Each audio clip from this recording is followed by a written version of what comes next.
Good morning, everyone. I'm so grateful to be here with you all. So wonderful to see people from all over the country joining us today. So very happy to be here. So the topic of today's talk is striving, striving, refounding and reimagining the UW Academic Integrative Health Fellowship with an equity lens. And as Dr. Kufel said, my name is Minichiello. My pronouns are he, him, and his.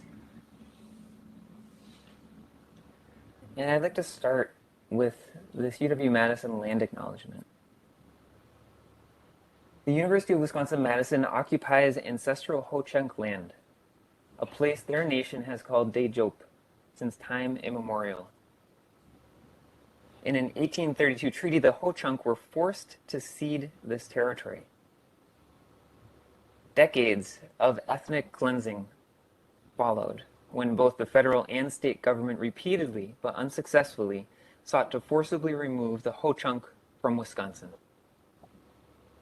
The history of colonization informs our shared future of collaboration and innovation. And today, UW-Madison respects the inherent sovereignty of the Ho-Chunk Nation, along with the 11 other First Nations of Wisconsin. And just invite us all just to take perhaps a moment here to just feel the resonance of these words.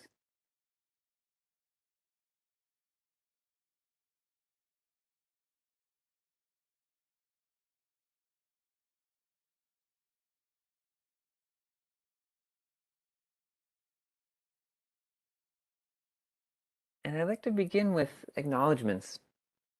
And again, this is a small list of acknowledgements.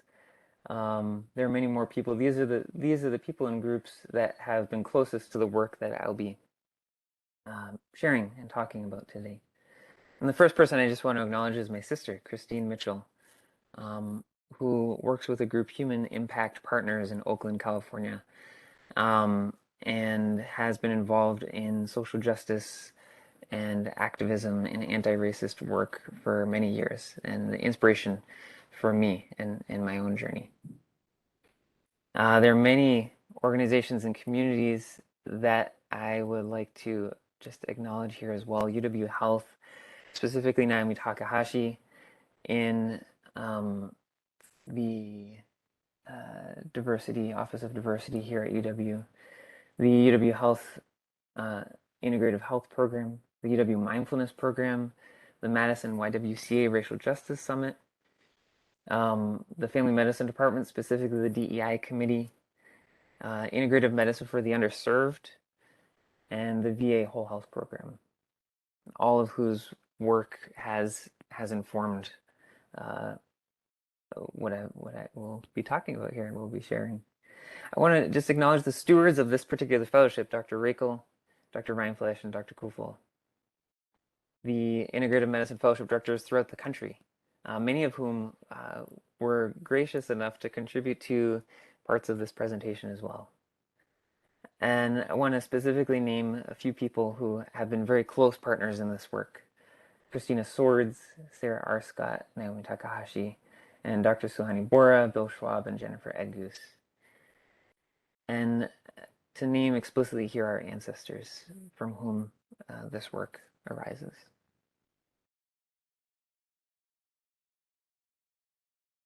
So I'll share a few objectives. I'm going to talk about defining an equity lens. We use that in the title of the talk. What is an equity lens?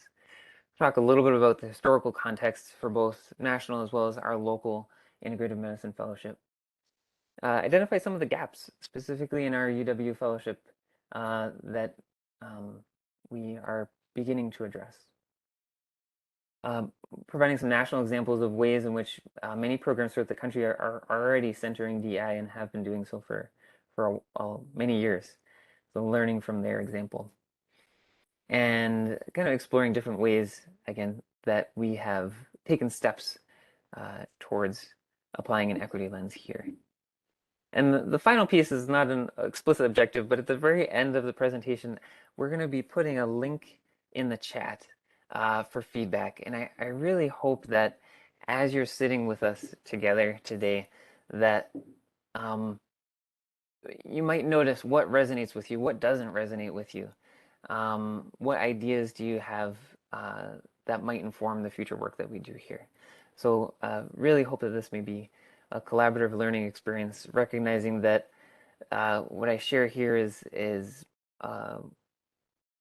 it's my lens and the lens of the people that I've worked with, and there are many other lenses and blind spots that I know for myself that I am not aware of. So I welcome all feedback. Thank you.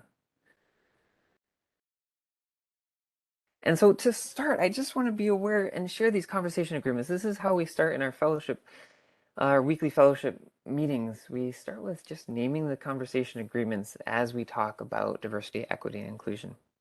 And so inviting them in here again. So as we talk here, noticing moments of discomfort. And the encouragement is to stay curious and engaged. To listen fully with your ears, eyes, and heart to learn from others. To speak your truth without blame or judgment. And to be open to the experience and expect and accept non-closure. So there are a few words that I want to point out here, and I'm going to draw them out in quotes that from people that have inspired me and inspired many people in this work. We'll start here with Dr. Ibram Kendi, who wrote the book How to Be an Anti-Racist, and want to reference this word strive, right? Striving is what we're talking about in the title here. So he writes, we must believe in the possibility that we can strive to be anti-racist from this day forward. Believe in the possibility that we can transform our societies to be anti-racist from this day forward. Racist power is not godly. Racist policies are not indestructible. Racial inequities are not inevitable. Racist ideas are not natural to the human mind.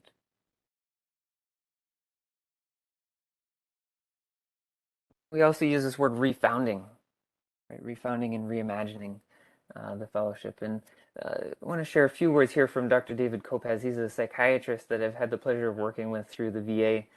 He's at Puget Sound. And he writes about this word refounding. He says, refounding is a hybrid, bringing the spirit of the old into a new formulation within a new time and place. Medical activism or refounding in healthcare would be a revitalization of some of the models of medicine, for example, the traditional, foundational, and social, that have been neglected and suffered under the dominance of the economic rationalist and biomedical models. In healthcare, Gerald Arbuckle writes, the need to refocus on moral and spiritual ideals means returning to a mission based on founding values such as solidarity, equity, respect, and compassion.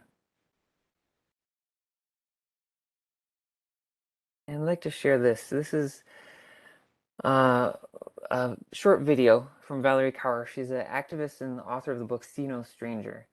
Again, had the pleasure of hearing her speak at last year's Madison Racial Justice Summit. And here she's speaking about this word reimagining. And let's see. Make sure this works here. Okay. When we look back through history, our greatest social reformers did more than resist oppressors. They held up a vision of the world as they dreamt it. Nanak sang it. Muhammad led it. Jesus taught it. Buddha envisioned it. King dreamt it. Dorothy Day labored for it. Mandela lived it. Gandhi died for it. Grace Lee Boggs fought for it for 7 decades. They all called for us not only to unseat bad actors, but to reimagine institutions of power, the institutions that order our world. You see, any social harm can be traced to institutions that produce it, authorize it, or otherwise profit from it. To undo the injustice, we have to imagine new institutions and step in to lead them. This is why I believe reimagining is frontline social justice work. It is essential for this moment as we are in the midst of a massive transition here in the United States and all around the world. We can't ever fully be able to transition humanity into a new place unless we imagine it first. So this is how I am defining what it means to reimagine. To reimagine is to explore a vision of a relationship, a community, a world where all of us are safe and free, where all of us flourish. Reimagining means that we're doing more than resisting our opponents, that we are paying attention to the cultures that authorize them to harm us, the institutions that allow them to continue with their behavior. And if we shift our gaze to institutions, that means some institutions can be reformed, but others must be dismantled and replaced altogether. Reimagining focuses us not just on what we are fighting against, but the future that we are fighting for. And here's the secret. Reimagining, when we engage in that hard and vibrant work of reimagining the world as it ought to be, we start to realize that we have opportunities, spaces in our own lives to begin to create the beloved community where we are. When we are brave enough to reimagine, we can begin to become the beloved community by birthing it here and now.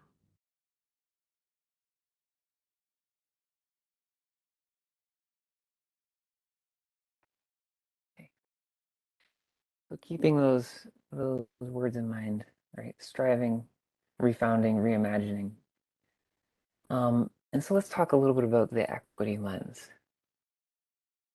And this is a beautiful graphic developed here by UW Health, highlighting a few key terms.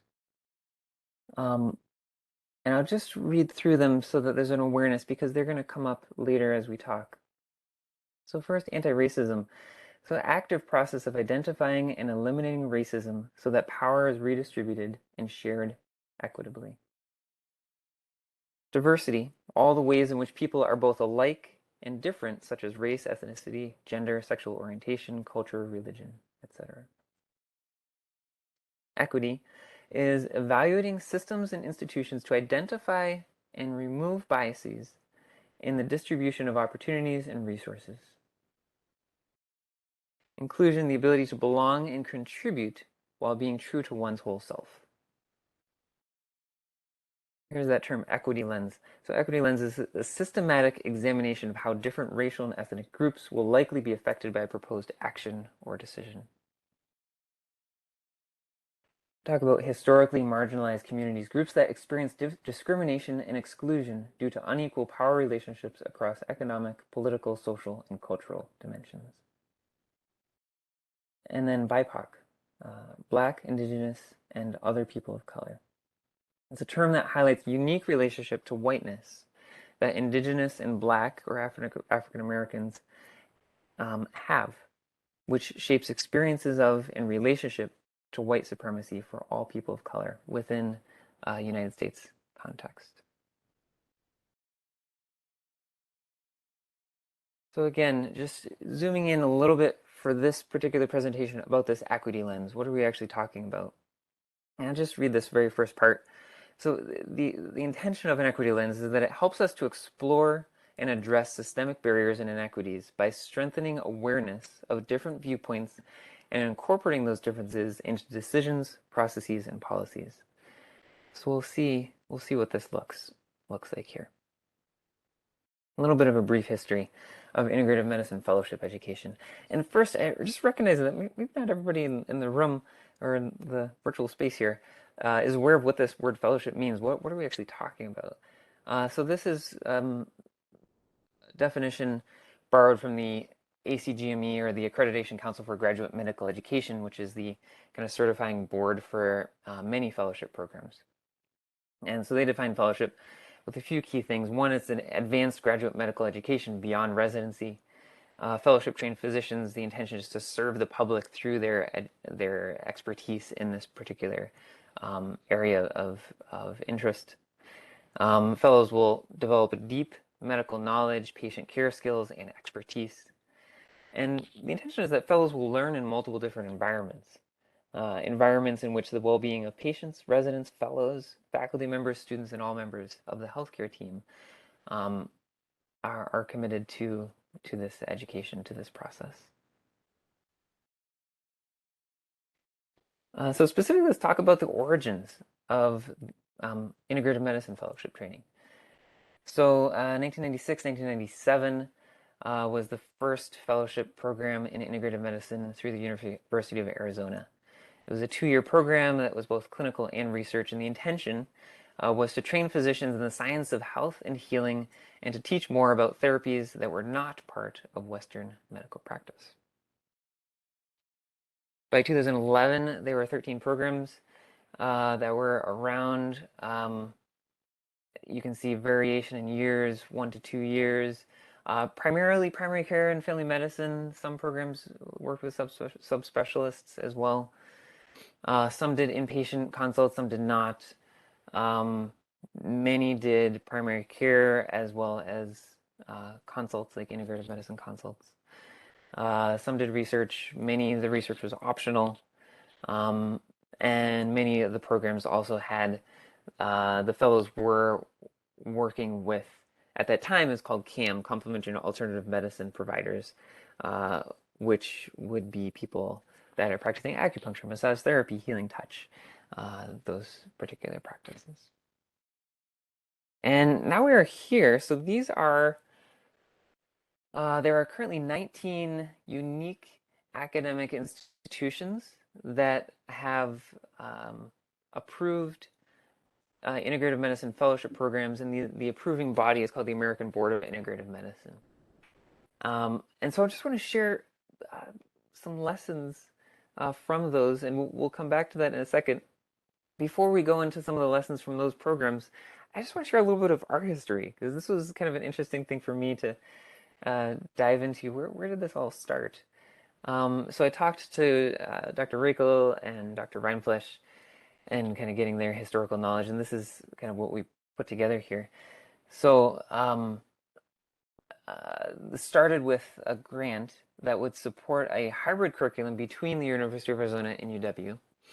In 2003, Dr. Reichel started serving as a fellowship director, and his intention with the fellowship at that time, and honestly through now, is that we're bringing integrative medicine related knowledge and application into primary care delivery systems. And I've heard him often use the term, we're working to develop super generalists as opposed to kind of super subspecialists. So that was kind of the intention here. In 2006, Dr. Adam Reinfleisch started to serve as the fellowship director, and at that time he worked hard to collect all the available resources related to integrative medicine to create this fellowship. 2009 was when UW developed or rolled out their independent curriculum, independent from Arizona. And again, that work was due to Adam and his incredible amount of research, organization. So grateful for the foundation that he laid in our fellowship here. 2013, we were fortunate to be awarded what we call the PIRE contract with the VA hospital system. And so at that time, for those of you that aren't aware, the VA nationally was looking to sort of re-envision, maybe you could say the word reimagine, how healthcare was practiced within the VA. And so they chose to partner with us. And our program and many of our faculty worked to develop courses and a whole library of resources for the VA that is updated currently to today. Many of our fellows will access the Whole Health Library online. And so this is really an important part of our fellowship training as well, this resource and this partnership. In 2016, Dr. Greta Kufel started serving as the fellowship director. In 2021, I began serving. And then in 2022, we were invited to join the Osher Collaborative for Integrative Health. And we were looking forward to future collaboration with their fellowship program moving forward. Just briefly want to share a few core competencies from integrative medicine fellowships. This was from an article by Dr. Melinda Ring and colleagues in 2014. And really, they worked for about 2 years to develop some guidelines. And I just want to highlight here, the intention is that fellows that have completed fellowship are expanding their fund of knowledge in integrative medicine into patient care that is safe, effective, patient-centered, timely, evidence-based, efficient, and equitable. Right? And there are these 6 areas that were really developed, and specifically the first 2 were areas that were a lot of integrative medicine specific core competencies were developed in that area. I do want to highlight when it in relationship to professionalism and systems-based practice, there were some specific competencies that mentioned diversity and equity. And so again, just the intention is sharing these as a way of just remembering, and really, how do we take it to the next level? So I'd like to go through here briefly. And the intention here, first of all, thank you again for all fellowship directors that have contributed to the following information. I wanted to share just a few highlights, themes, different ways that different programs have worked on this. So one of the programs is the Academy of Integrative Health and Medicine. A few key pieces. First of all, they have a BIPOC committee that focuses on DI in every aspect of their organization. Curriculum content, standardized patients, making sure there's a land recognition like we did today before each retreat or scheduled activities. Making sure the application process brings this work in. Making sure that staff at their center participate in equity training. Keeping an eye to DEI when recruiting new faculty. And just keeping it in mind for any other conferences, webinars, presentations. The Greater Lawrence Family Health Center, and this is Dr. Suhani Bora is the lead of this, and she and I have been working very closely together in reimagining our own fellowship here. And a few key highlights. One is just clinically working with a federally qualified health center in Lawrence, where 85% of the population there is Spanish speaking. And 2, in the curriculum, in year 1 and year 2 curriculum, there are topics that specifically lean into topics of DEI. So talking about decolonizing integrative health, cultural appropriation, impact of trauma, impact of racism, and the importance of integrative health, the imperative of integrative health in addressing these topics. Talking about neuroplasticity and epigenetics in addressing healthcare disparities. And then in year 2, talking about inclusion of racial disparities or the historical traditional context of integrative modalities, and bringing that into each week, each subspecialty topic, whether it be GYN, whether it be talking about CIH, care complementary integrative health therapies and different care that way. UCSF and Northwestern, who work together to develop the Osher Collaborative Fellowship, have, again, looked at application, recruitment processes, curricular redesign, seminar topics, and presenter choices. And again, working with FQHC locally. Santa Rosa was the first community-based, underserved integrative medicine fellowship on the West Coast. They too center their work clinically at FQHC there. And this is, I'll just share their mission statement here. So Santa Rosa Integrative Family Medicine Fellowship is committed to training physicians to incorporate holistic principles into the delivery of effective care to diverse and underserved populations.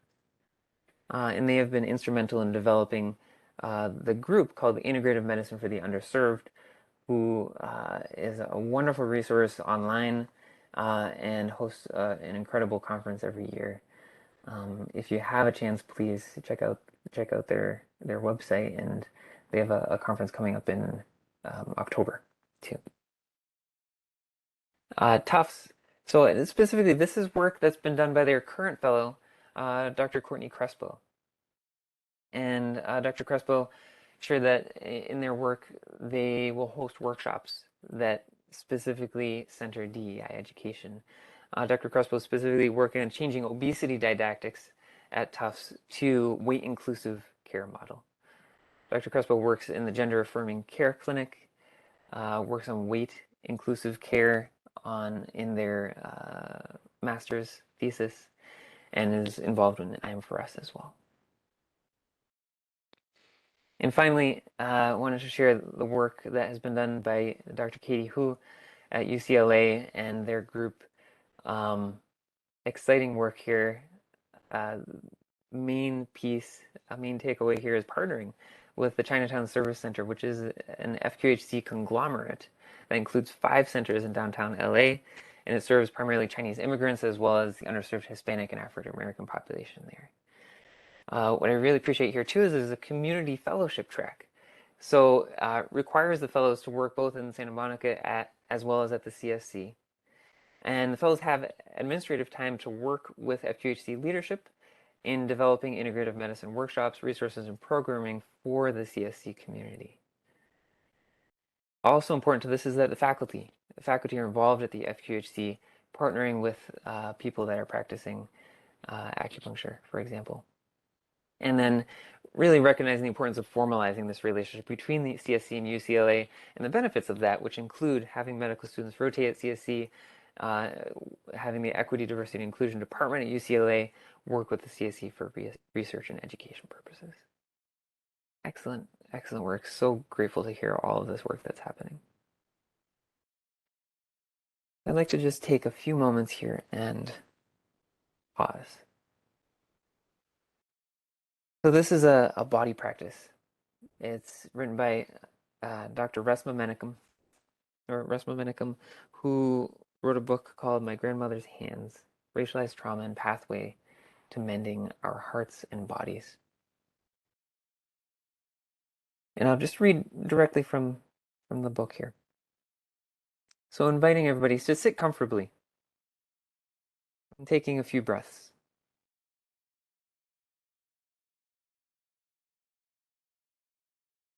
Turn your head and slowly look around in all directions, especially behind you.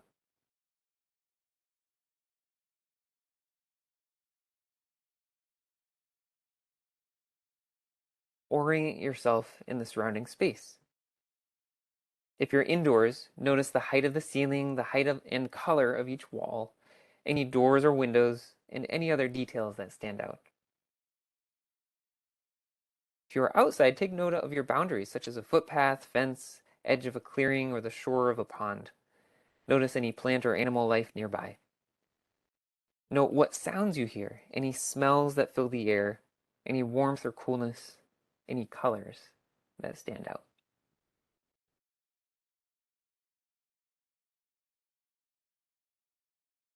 When you are done scanning your environment, face forward once again and return your attention to your body. Sense how your feet rest on the ground and how your butt rests on the seat.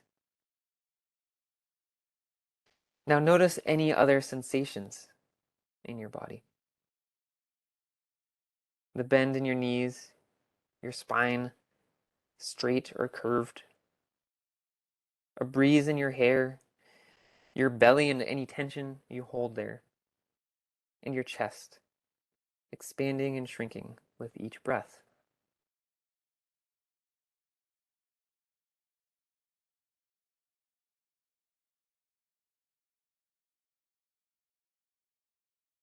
Notice what your body experiences inside your clothing.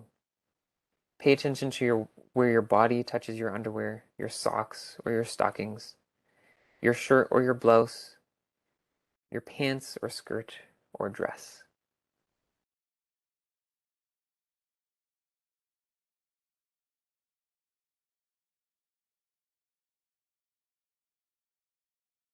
And starting at the top of your head, bring your attention slowly down through your body.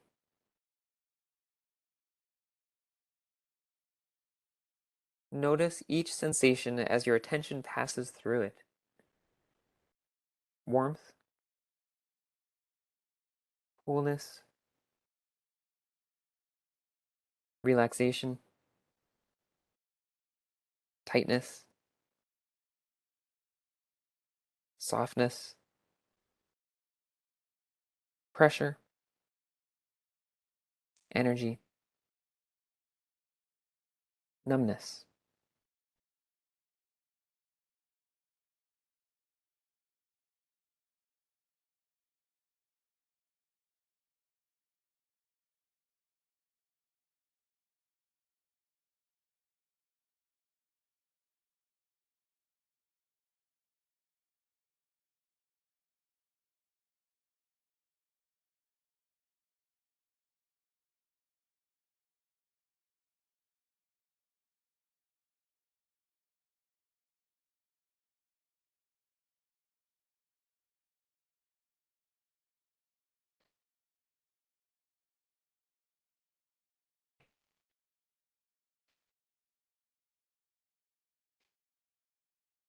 Thank you. And invite everybody, as you feel comfortable, as you feel able, maybe just sharing a word or a phrase in the chat. Just what you noticed with that.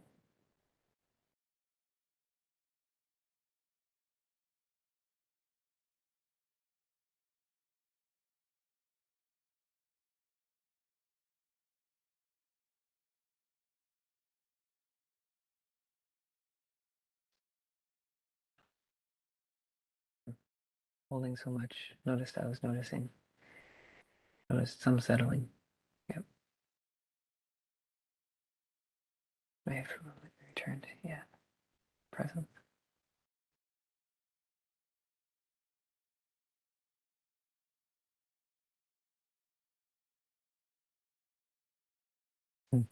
Still struggle with not peeking at my email. Yeah.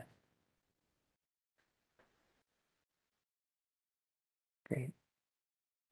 Well, thank you. And please continue to write in the chat as you feel moved to. So let's look at some gaps here. As you can see from our colleagues around the country, many different places to start. And here, these are the places that we chose to start. Working with an aim statement, application processes, the curriculum, seminars, clinical practice, and our graduate exit survey. And we'll dive into each of these. And I just wanted to share this quote because this is something that continues to motivate me in my own work with this. Is from Maya Angelou. Do the best you can until you know better. Then, when you know better, do better. So here we are. The aim statement. And because I want to be as explicit and transparent as possible about our processes, I'm going to share the original aim statement and then how we worked with it. And so again, I know there's a lot of text. Feel free to read along if you want to, or if you just want to listen, feel free to close your eyes as well. So the original statement was the overarching goal of the UW Academic Integrative Health Fellowship Program is to produce physician leaders who are knowledgeable, competent practitioners in the biopsychosocial spiritual dynamics that affect wellness. They develop skills to elucidate patients' values, desires, and health goals, and are equipped to approach patient care from a holistic and patient-centered perspective. Fellows utilize integrative and behavioral modalities to support patient healing and serve as leaders in their community and profession. This program also strongly emphasizes the incorporation of self-care and exploration to support physicians in living a way that is consistent with the principles of integrative health, both for their own benefit and in order to be effective role models for colleagues and patients.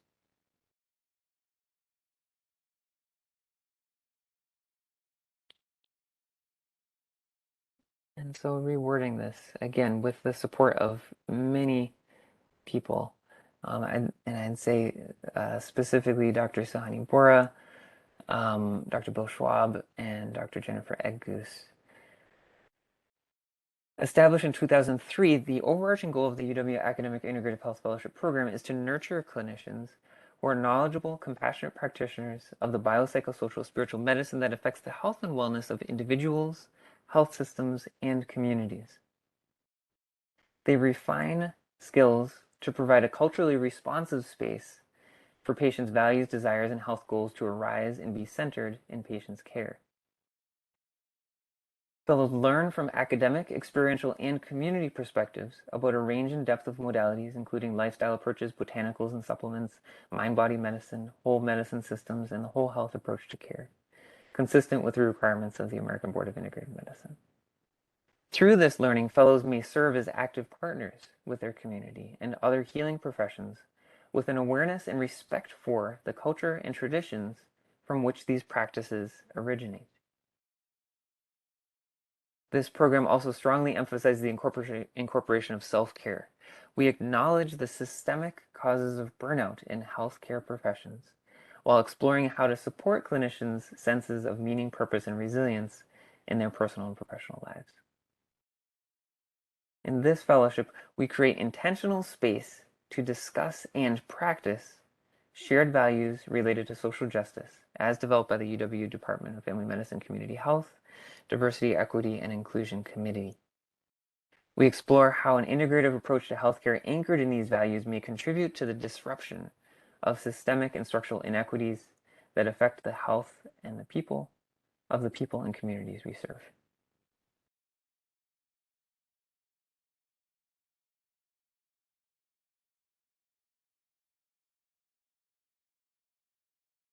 So we talk about the application processes.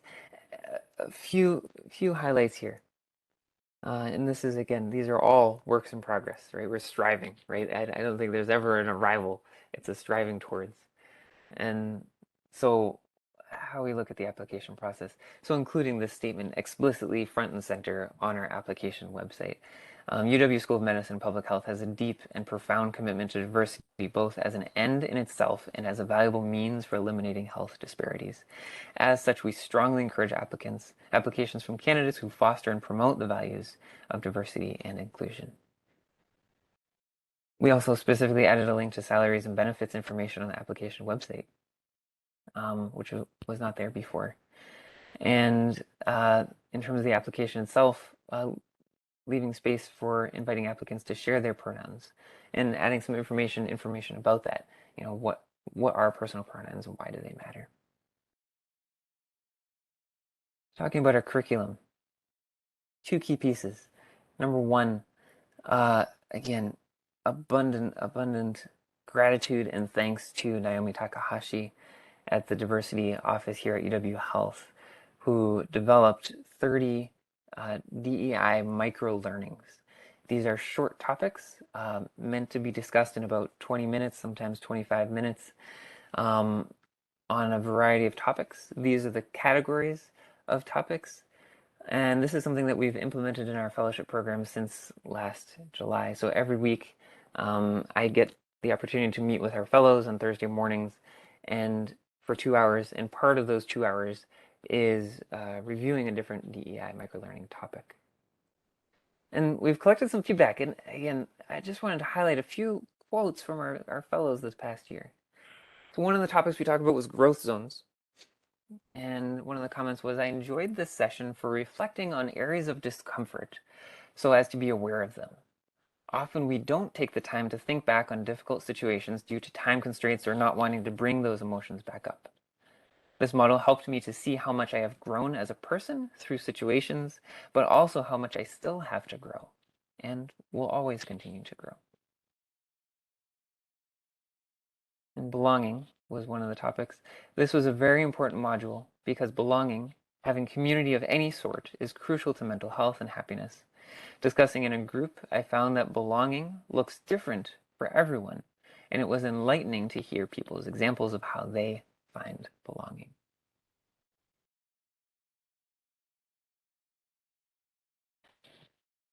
I have noticed that due to these weekly discussions, I focused on topics of DEI more often on a daily basis. The topic of equity in medicine for quality of care, due to our implicit biases, is one of the most important subjects to continue to discuss as a provider. And then after the conversation about microaggressions, I feel this topic is extremely relevant and important to discuss and continue bringing awareness to, as microaggressions often go unnoticed or unspoken, or until we start talking about it. This helped me be aware of my own microaggressions, as well as bringing awareness to times where I have felt uncomfortable with microaggressions I have experienced personally. The other piece of the curriculum that we're working on, and this is Sarah Arscott and Suhani Bora, Dr. Suhani Bora, the three of us have been working on this together, is applying this equity lens tool. So there's a specific tool called the Equity and Empowerment Lens that was developed by Multnomah County, which is the county where Portland, Oregon resides. And it's a transformative quality improvement tool used to improve planning, decision making, and resource allocation, leading to more racially equitable policies and programs. At its core, it is a set of principles, reflection questions, and processes that focus on the individual, institutional, and systemic levels by deconstructing what is not working, reconstructing and supporting what is working, shifting the way we make decisions, and healing and transforming our structures, environments, and ourselves. And this is the tool here. And I just for time purposes, I won't have the opportunity to read through each of these questions. But essentially what we've been doing is the fellowship as it resides now is about 40 plus different modules across 1 or 2 year period of time. We've been going now systematically, module by module, reviewing the objectives and then the content for each module and applying this equity lens. So I'll share a little bit of the work. Again, we're very much in the early stages of this. This is one example. So this is Unit 1, Module 1. These are the original objectives as they stood prior to applying this equity lens. So number 1, introduction, get to know your fellowship, curriculum, your practice site, and your colleagues.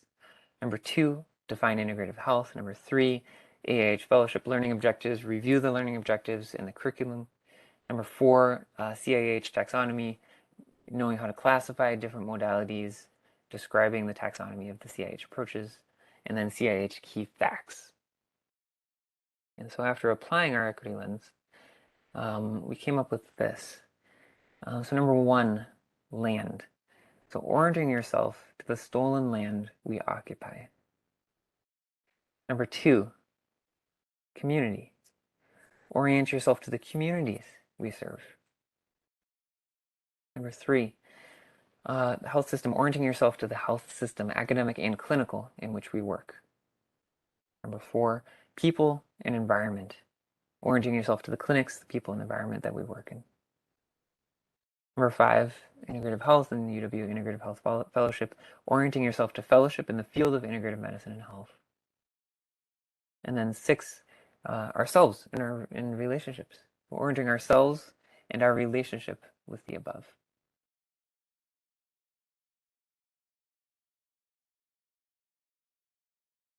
A few other key highlights that I want to bring up before we come to a close here. Seminars. A noticing. This is a noticing that I had when I was working with Christina Swords recently about developing our seminar schedule. Over the past year, from September 2021 to August 2022, we had 28 different presenters for the fellow seminars. 86% were white. And just a question comes from that, right? What influence does this have on our fellows' educational experience? How do we reimagine seminar education? And how might we partner with communities of color in a way that does not add further stress to increasing educational requests? And the hope is that we may begin the process of partnering with community organizations in this way. And clinical practice. And so we're talking about access to integrative health, and you saw from our fellow fellowship programs across the country, the clinical setting in which fellows practice is a key component of centering DEI work. And so the question again comes up is, who are the fellows serving in clinic now? And how might the fellows be present in clinics that serve communities of color? And again, the hope here, we've started conversations and moving in this direction, is that we partner with Access Community Health Centers and specifically the Winger Family Medical Center. So that is forthcoming. Final piece here, graduate exit survey. This we actually did not have for our fellowship before, and I think part of this work is evaluating this work, right, as we're making the changes. And part of the work is including questions about diversity, equity, and inclusion in the exit survey. And again, thank you to Shelley Shaw, thank you to the DEI committee in the Department of Family Medicine and Community Health, who helped inform how we word these questions. And the first part is in the survey, including definitions, equity, diversity, inclusion. What does those look like? And again, for time purposes, I won't read through all of these, but essentially highlighting to what extent do issues of equity and diversity and inclusion show up in fellows' scholarly work, in their personal life, and in their clinical work, and offering opportunities for them to comment on that.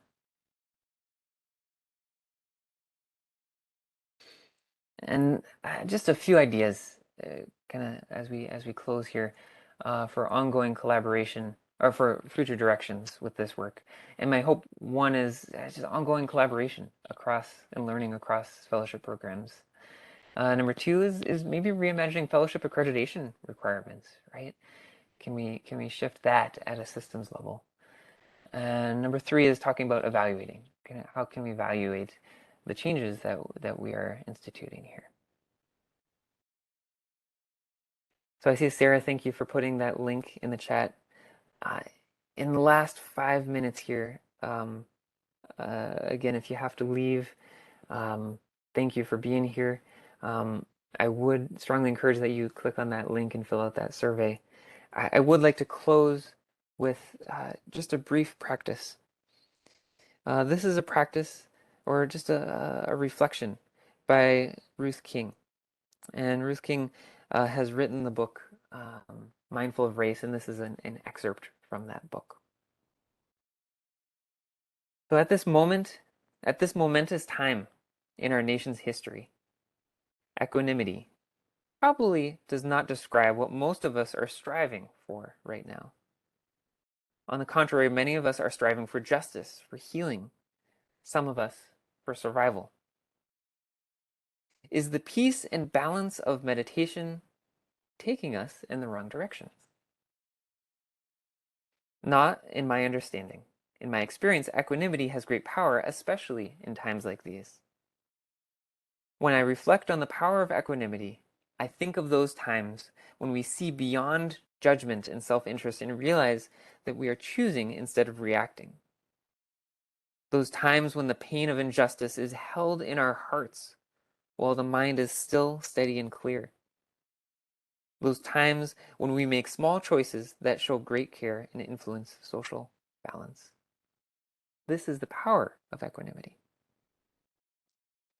There are times when we will need to stand our ground strong like a mountain and observe what emerges. Or we may need to add a spark of fiery truth to a situation. Other times we may need to open and allow more space around tightness of our worries, or let go and be held by an ocean of love. And yet equanimity is not something we can force. It's an experience we come to recognize and nurture through mindfulness practice. My invitation to you is to find 2 or 3 of the following phrases that resonate with you and try them at different times in your day. As you say them to yourself, take time to relax and linger in the goodwill motivating these phrases. May I bear witness to things just as they are. May I remain peaceful and let go of fixation. May I offer care without hesitation, knowing I may be met with gratitude, anger, or resistance. May I offer care knowing I don't control the course of life, suffering, or death. May I find the inner resources to genuinely contribute where needed. May I see my limits with compassion, just as I see the limits of others. I care about the pain of others, yet I cannot control it. I care for all beings, but my way is not the only way. All beings have their own journey, and I have mine. May I be free from preference and prejudice. May I see the world with quiet eyes.